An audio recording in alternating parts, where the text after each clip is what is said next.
عزیزان گرامی، آپ کے سامنے معصوم کے ایک مختصر سے فرمان کو تلاوت کرنے کا شرف حاصل کیا، جس میں مولا اسلام کی بنیادوں کا تذکرہ فرما رہے ہیں کہ اسلام کی بنیاد خدا نے کس شے پر رکھی۔ معصوم فرماتے ہیں خدا نے اسلام کی بنیاد کو 5 چیزوں میں قرار دیا ہے۔ اگر دیکھنا چاہتے ہو کسی کے پاس اسلام ہے یا نہیں، دیکھو اس کے پاس یہ 5 چیزیں ہیں یا نہیں۔ اگر یہ 5 چیزیں ہوں گی تو اس کے پاس اسلام بھی ہوگا، اگر ان 5 میں سے کوئی ایک چیز بھی نہیں ہوگی پھر اس کے پاس اسلام نہیں ہوگا۔ مولا وہ کون سی 5 چیزیں ہیں؟ مولا فرماتے ہیں سب سے پہلی چیز ہے الصلاۃ۔ خدا نے اسلام کا پہلا اور بنیادی ترین رکن نماز کو قرار دیا ہے۔ اس کے بعد ہے روزہ، اس کے بعد حج اور زکوٰۃ، یہ 4 چیزیں۔ اس کے بعد جو 5واں اسلام کا بنیاد اور رکن ہے، خدا نے اسے ولایت علی قرار دیا ہے۔ پھر مولا فرماتے ہیں وَلَمْ يُنَادَ بِشَيْءٍ مَّا نُودِيَ بِالْوِلَایَةِ۔ خدا نے ان 5 چیزوں کو اسلام کی بنیاد بنانے کے بعد ان 5 میں سے ولایت علی کو جو مقام عطا کیا ہے وہ باقی 4 کو عطا نہیں کیا۔ کسی نے سوال کیا مولا فقط ولایت علی کو اتنا مقام کیوں دیا؟ نماز بھی اپنی جگہ عبادت ہے، روزہ بھی اپنی جگہ عبادت ہے، انسان حج پر جاتا ہے یہ بھی عبادت ہے، زکوٰۃ دیتا ہے یہ بھی عبادت ہے۔ ان سب سے زیادہ اہمیت ولایت کو کیوں دی گئی؟ مولا فرماتے ہیں خدا نے ولایت کو سب سے زیادہ اہمیت اس لیے دی کہ اگر انسان کے پاس ولایت نہ ہو خدا باقی تمام اعمال کو بھی ضائع کر دیتا ہے۔ خدا باقی اعمال کو شرف قبولیت تب عطا کرتا ہے جب انسان کے دل میں ولایت ہوتی ہے۔ اگر ولایت نہ ہو انسان کی نماز کسی کام کی نہیں ہے، اگر ولایت نہ ہو انسان کے روزے کسی کام کے نہیں ہیں۔ یہ تب کام دیں گے جب انسان کے پاس ولایت ہوگی۔ اور یہ پیغمبر گرامی قدر کا فرمان ہے، فرماتے ہیں یا علی اگر کوئی شخص اپنی ساری زندگی عبادت میں بسر کر دے، اپنا سارا مال کئی دفعہ خدا کی راہ میں صدقہ دے دے، لیکن یا علی اگر اس کے دل میں تیری محبت نہیں ہوگی خدا اس کے تمام اعمال کے ساتھ اسے جہنم میں پھینک دے گا، اور خدا کہے گا مجھے وہ عمل چاہیے ہی نہیں جو محبت علی کے ساتھ نہ ہو، مجھے وہ عمل چاہیے تمہارے پاس عمل بھی ہو، عمل کے ساتھ دل میں محبت علی بھی ہو۔ اگر محبت علی نہیں ہے تو انسان کی نمازیں کسی کام کی نہیں ہے۔ نماز وہ انسان کے کام آئے گی جو محبت علی کے ساتھ پڑھی جائے۔ درود پڑھیے محمد و آل محمد کی ذات۔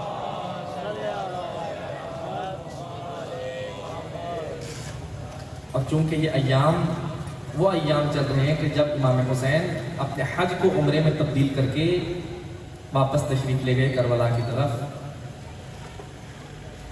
حضرت عباس نے یہاں سے جانے سے پہلے ایک خطبہ ارشاد فرمایا تھا۔ چاہتا ہوں وہ خطبے کی چند سطر آپ کی گوش گزار کروں کہ مولا نے کس طرح سے امامت کا دفاع کیا، مولا نے کس طرح سے امام کا تعارف کروایا۔ حضرت عباس خانہ کعبہ کی چھت پہ تشریف لاتے ہیں۔ چھت پہ تشریف لانے کے بعد اپنے خطبے کی ابتدا کرتے ہیں الحمدللہ الذی شرف بہذہ بقدوم ابی۔ کعبے کے چھت پہ جا کر پہلے کعبے کا تعارف کرا رہے ہیں، پھر یہ بتا رہے ہیں کعبہ کو خدا نے آج جو مقام عطا کیا ہے یہ مقام کس کی وجہ سے عطا کیا ہے۔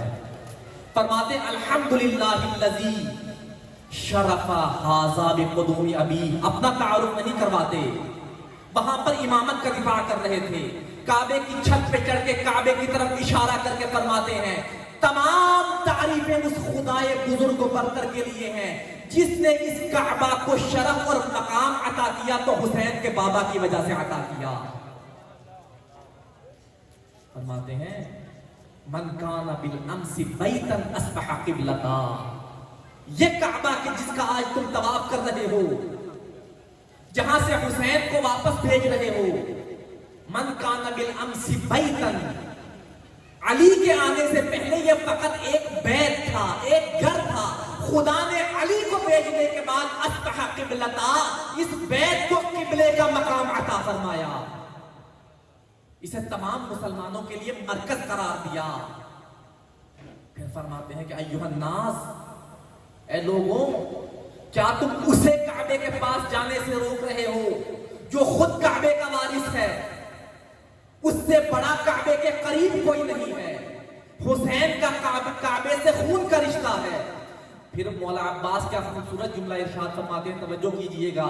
مولا فرماتے ہیں اگر خدا کی مصلحت شامل حال نہ ہوتی اور خدا حسین کا امتحان نہ لینا چاہتا تو تم سب دیکھتے. تم کعبے کا طواف کر رہے ہو، تمہارے سامنے کعبہ آ کر حسین کا طواف کرتا، کیونکہ یہ کعبے کے حقیقی وارث ہیں.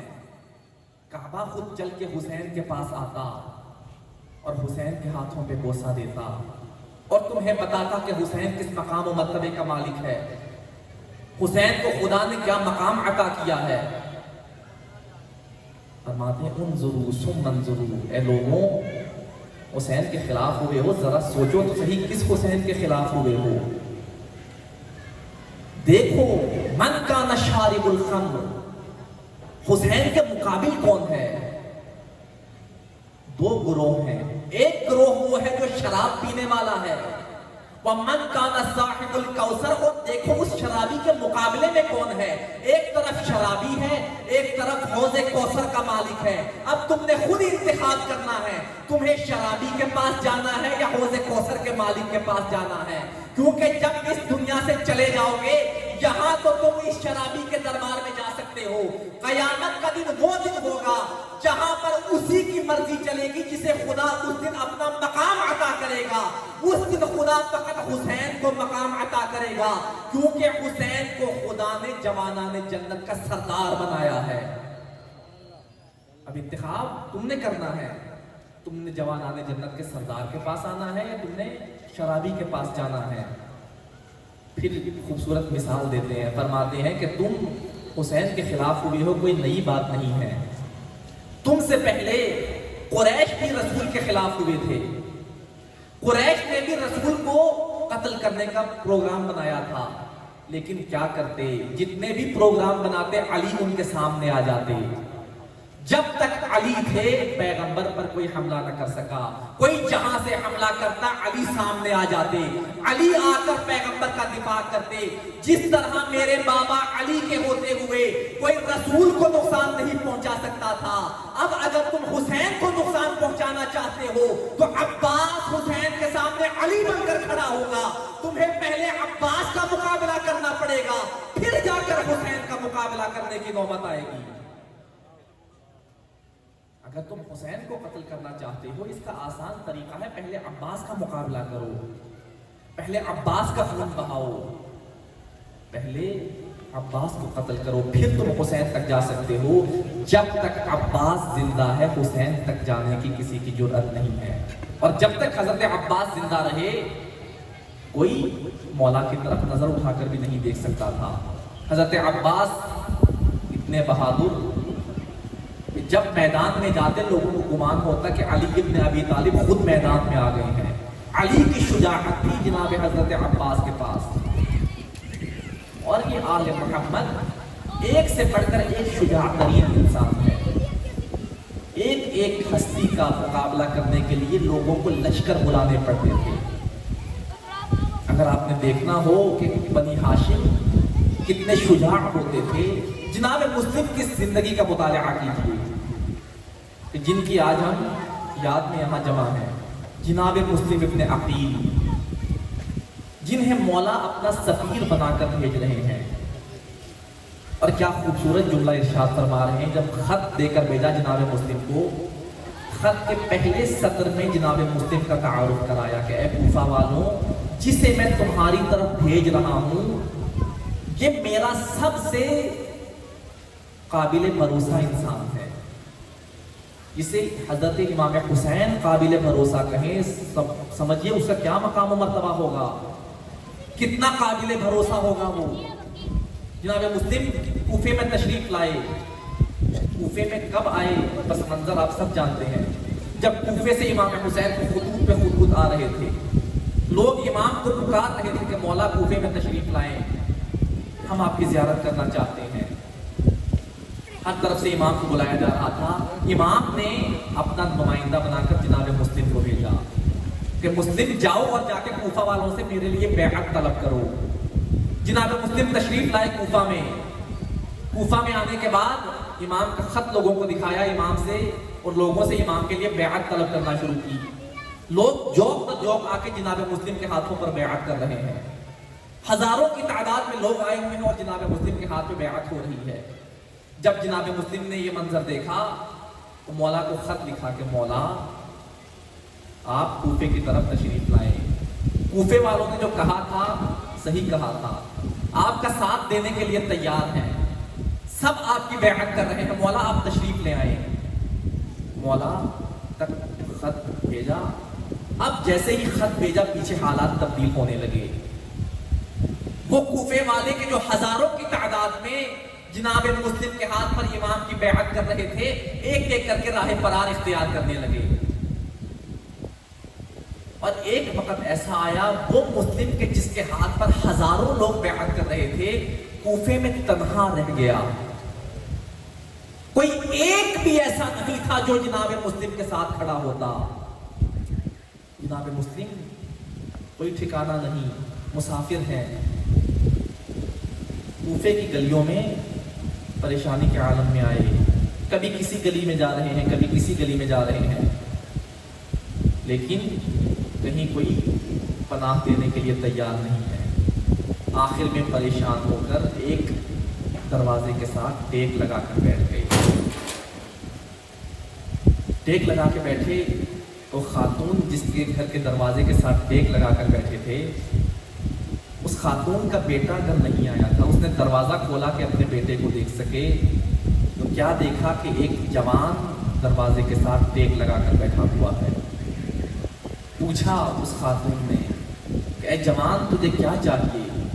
جناب مسلم نے کہا کہ اے خاتون، اے کنیز خدا، اگر ہو سکے تو مجھے چند گھونٹ پانی پلا دے. اس خاتون نے پانی لا کر دیا اور پانی دینے کے بعد کہا کہ اے جوان، کوفے کے حالات ٹھیک نہیں ہیں، کوفے کے حالات تبدیل ہو گئے ہیں، اپنے گھر چلا جا، کہیں تیری وجہ سے مجھ پر کوئی پریشانی نہ آئے. دروازہ بند کر کے چلی گئی. کچھ لمحوں کے بعد دوبارہ آئی تو جناب مسلم ابھی تک موجود تھے دروازے پر. اس خاتون نے کہا اے جوان تو نے سنا نہیں؟ میں تجھے کہہ رہی ہوں اپنے گھر چلا جا، کوفے کے حالات ٹھیک نہیں ہیں. جناب مسلم فرماتے ہیں اے خاتون، اپنے گھر وہ جائے جس کا کوئی گھر ہو، میرا تو کوئی گھر بھی نہیں ہے، میں کہاں جاؤں، کس کے گھر جاؤں؟ مجھے کوفے والوں نے دعوت دے کر بلایا تھا، میرے ہاتھوں پر بیعت کر رہے تھے، لیکن اب کوئی میرا ساتھ دینے والا نہیں ہے. اس خاتون نے پوچھا ہے بندہ خدا تو کون ہے جس کا کوئی گھر نہیں ہے؟ تو جناب مسلم نے کہا میں مسلم ابن عقیل ہوں جسے امام حسین نے اپنا سفیر بنا کر بھیجا تھا. میں یہاں آ کر امام کے لیے بیعت طلب کر رہا تھا، لیکن اب میرا ساتھ دینے والا کوئی نہیں ہے. اس خاتون نے جیسے ہی سنا کہ یہ مسلم ابن عقیل امام کا سفیر ہے، نیک دل خاتون تھی، ایماندار خاتون تھی، جناب مسلم کو اپنے گھر لے گئی. اپنے گھر میں لے جا کر عزت و احترام کے ساتھ ایک کمرے میں جناب مسلم کو جگہ دی. جناب مسلم نے وضو کے لیے پانی مانگا، وضو کیا اور عبادت الہی میں مصروف ہو گئے. اس خاتون کا بیٹا جو سپاہی تھا کچھ دیر بعد گھر آیا. گھر آنے کے بعد اس کی ماں نے دیر سے آنے کی وجہ پوچھی تو کہنے لگا کہ اماں مسلم فرار کر گیا ہے، میں مسلم کو تلاش کر رہا تھا. حاکم نے مسلم کو تلاش کرنے والے کے لیے انعام کا اعلان کیا ہے. میں مسلم کو تلاش کر کے حاکم کے پاس لے کر جانا چاہتا ہوں تاکہ مجھے انعام مل سکے. اس خاتون نے کہا اے بیٹے تو کن کاموں میں پڑ گیا ہے؟ مسلم بنی ہاشم کا جوان ہے، مسلم کا پیچھا چھوڑ دے، وہ رسول خدا کا خون ہے، اس کو تلاش کر کے انعام نہ لے. لیکن وہ باز نہ آیا. اس نے کسی طرح سے معلوم کیا کہ جناب مسلم اسی کے گھر میں تھے. جا کے حاکم تک خبر دی. مختصر کروں انشاءاللہ قبلہ تفصیلی شہادت پڑھیں گے. اس نے جا کر حاکم کو خبر دی کہ مسلم وہاں موجود ہے. جناب مسلم نے جیسے ہی سنا کہ سپاہی آ رہے ہیں، جناب مسلم اپنی تلوار کو نیام سے باہر نکالا اور انا للہ و انا الیہ راجعون کی صدا بلند کی. گھر سے باہر محلے میں تشریف لائے، گلی میں تشریف لائے تاکہ خاتون کو کوئی اذیت نہ ہو۔ جناب مسلم کو دھوکے سے گرفتار کیا گیا، گرفتار کر کے حاکم کے دربار میں لایا گیا۔ اب ایک دربان روایت کرتا ہے کہ جب مسلم دربار میں آیا، میں منظر دیکھ رہا تھا، مسلم زخمی حالت میں تھا، مسلم کے ہاتھ میں رسیاں باندھی ہوئی تھی، مسلم کے گلے میں رسن تھی، لیکن مسلم نے اپنا سر بلند کیا ہوا تھا۔ مسلم حاکم کی آنکھوں میں آنکھیں ڈال کر کلام کر رہا تھا۔ مسلم ایسے بات کر رہا تھا جیسے فتح یاب ہو کر آیا ہو۔ میں اسی دربار میں تھا کہ کچھ عرصے کے بعد ایک اور بنی ہاشم کا جوان آیا، لیکن اس کے آنے کا منظر عجیب تھا۔ اس کی کمر جھکی ہوئی تھی، اس نے اپنا سر جھکایا ہوا تھا، وہ نظریں نہیں اٹھا پا رہا تھا۔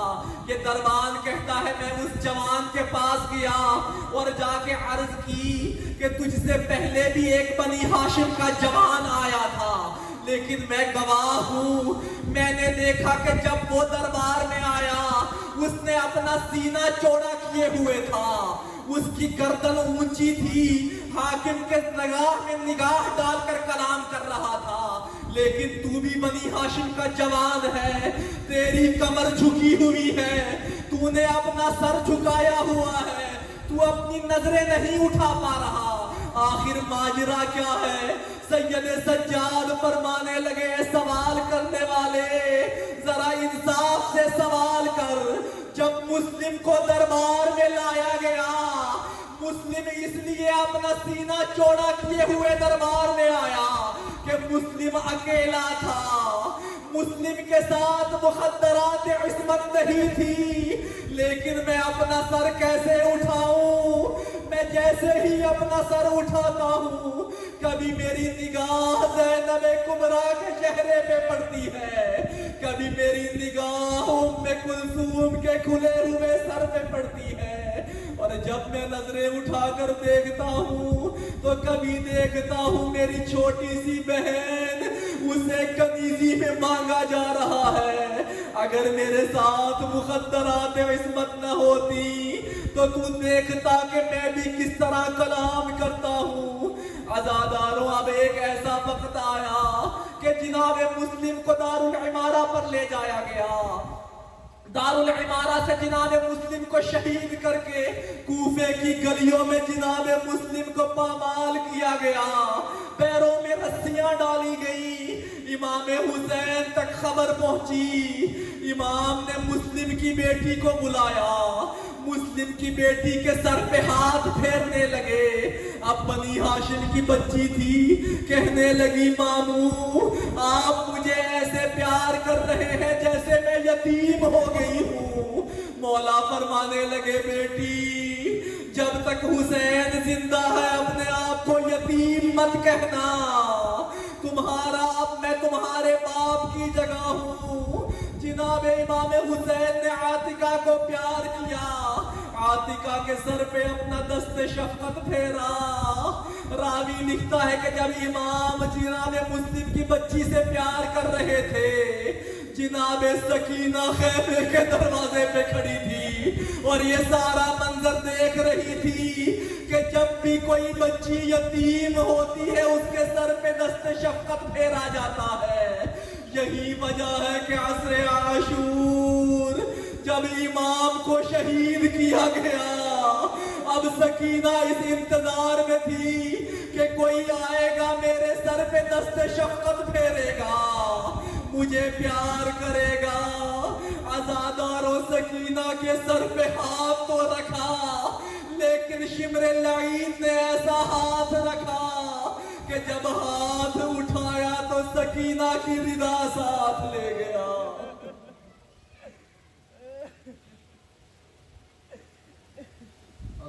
لعنت اللہ علی القوم الظالمین وسيعلم الذين ظلموا أي منقلب ينقلبون۔